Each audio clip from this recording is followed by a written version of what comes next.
ഈ വർഷത്തെ ഹൊസ്തൃക് ഉപജില്ലാതല സ്കൂൾ ഒളിമ്പിക്സിന് കാഞ്ഞങ്ങാട് ദുർഗ ഹയർ സെക്കൻഡറി സ്കൂളിൽ ആവേശകരമായ സമാപനം. 4 നാളുകളിലായി നടന്ന കായികമേളയിൽ ആതിഥേയരായ Durga higher secondary school overall champion പട്ടം സ്വന്തമാക്കി.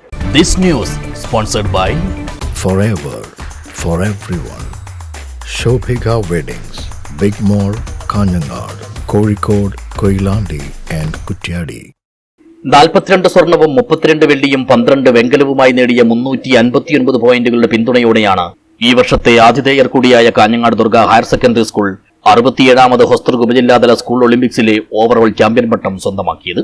103 പോയിന്റ് നേടിയ Rajapuram holy family higher secondary school 2ാം സ്ഥാനത്തിനും 87 പോയിന്റ് നേടിയ Kakkat government higher secondary school 3ാം സ്ഥാനത്തിനും അർഹരായി.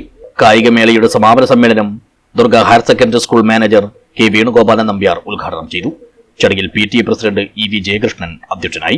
ഹൊസ്തൃക് police station SHO P Ajith Kumar, Kanhangad fire and rescue SHO Adarsh Ashokan, Hosdurg AEO K Surendran, HS DSGA secretary K Ratheesh Kumar എന്നിവർ വിജയികൾക്കുള്ള സമ്മാനങ്ങൾ വിതരണം ചെയ്തു. Durga school principal doctor N Venunathan, headmistress P Suma, programme committee convener M Gopi, കായികാധ്യാപകൻ K വിജയകൃഷ്ണൻ എന്നിവർ സംസാരിച്ചു. News bureau, Kanhangad.